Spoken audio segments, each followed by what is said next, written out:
জীবনের সব অধ্যায় যে সুন্দর হবে তার কোনো মানে নেই। জীবনে চলার পথে আমাদের কত শত প্ল্যান থাকে, কিন্তু সব কি আর পূরণ হয়?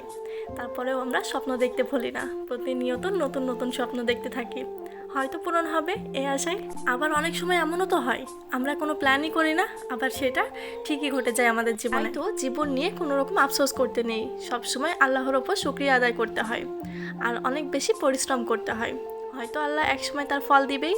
আমরা চাওয়ার সাথে সাথেই যে সেটা পেতে হবে তার কি মানে আছে? হয়তো সেটা আমাদের জন্য ভালো না, তাই আল্লাহ দিচ্ছে না। তাই তো কোনো কিছু নিয়ে হতাশায় না ভুগে জীবনটা এনজয় করতে থাকুন, হয়তো কোনো না কোনো একদিন ঠিকই পূরণ হয়ে যাবে। সবচেয়ে বড় কথা, আমাদের আশেপাশে এমন কিছু মানুষ থাকে তারা তো সবসময় রেডিই থাকে খোঁচা দেওয়ার জন্য। এই যে আমি ভিডিও করি, এটা নিয়েও কত মানুষের কত সমস্যা। ভাই, সময় নষ্ট করছি, আমি পরিশ্রম করছি, আমি ফোনটাও আমার, ভিডিও করছি আমার নিচের, তাহলে তোমাদের এত সমস্যা কিসের? আমি তো এটাই বুঝি না। যদি আমার ভিডিও ভালো না লাগে তাহলে তো ফেসবুক ব্লক অপশন দিয়েই রেখেছে, অবশ্যই ব্লক করে দাও, তাহলে আর তোমাদের সামনেও যাবে না, বিরক্তও লাগবে না। তোমাদের কিছু মানুষের এত বেশি চুলকানি যে ভিডিওর সামনে না গেলেও আইডি সার্চ করে করে দেখতেই হবে, আবার সেই ভিডিও দেখে বাড়িতে খোঁচা মারা কথা বলতে আসতে হবে, বাড়ির লোককে তাতাতে হবে যাতে তারা ভিডিও করা বন্ধ করে। এই কিছু সংখ্যক পাবলিককে বলছি, যারা চাচ্ছ আমার ভিডিও বন্ধ হোক, তারা অবশ্যই নিজের চরকায় তেল দাও। কি করো সেইটা দেখো, আর নিজের বাড়ির লোক কি করছে সেই দিকে খেয়াল রাখো। অন্যের বাড়ির লোকের ব্যাপারে তোমাকে নাক না গলালেও চলবে। তারপরেও যদি নাক গলানোর জন্য নাক অনেক বেশি লম্বা হয়ে যায়, তাহলে অবশ্যই আমার কাছে এসো, নাকটা কেটে দিও। আমাকে নিয়ে এত বেশি চিন্তা করে করে তোমাদের ব্রেন খারাপ করা লাগবে না, কারণ আমাকে নিয়ে চিন্তা করার জন্য আমার বাড়ির লোক আছে, আমার হাজবেন্ড আছে, আমার আব্বু আছে, সবাই আছে। আমার বাড়ির লোক জানে আমার সীমাবদ্ধতা ঠিক কতটুকু। আমি ভিডিও করলেও আমার সীমাবদ্ধ অনুযায়ী আমি কতটুকুতেই থেমে যেতে পারি আর কতটুকু ভিডিও করতে পারি।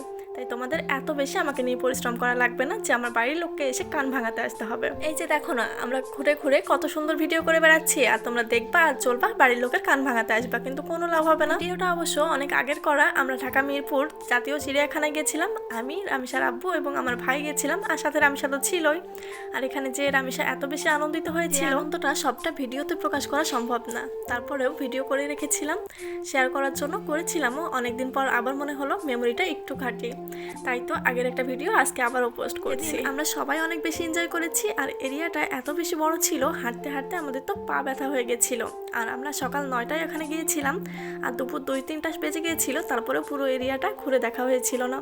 জাতীয় চিড়িয়াখানার এরিয়াটা এতটাই বড়, অনেক বেশি খাওয়া দাওয়া ঘোরাঘুরি সবটাই হয়েছিল সেদিন। তবে রামিসার আব্বুর অনেক বেশি কষ্ট হয়ে গেছিল, কারণ সেদিন পুরোটা দিন রামিসাকে এইভাবে কোলে করে করে সবগুলো পশু পাখি দেখিয়েছে রামিসা, আর আমি আর আমার ভাই তো শুধু ভিডিও করাতেই ব্যস্ত ছিলাম, কারণেই পুরো দিনটা রামিসার খেয়াল রামিসার আব্বুই রেখেছে। তো নতুন নতুন পশু পাখি দেখেছি যেগুলো আগে কখনোই দেখিনি, নামও হয়তো শুনি। তো এরকম নতুন নতুন অভিজ্ঞতা পাওয়ার জন্য মাঝে মাঝে এরকম ঘুরতে যাওয়া কিন্তু ভীষণ প্রয়োজন।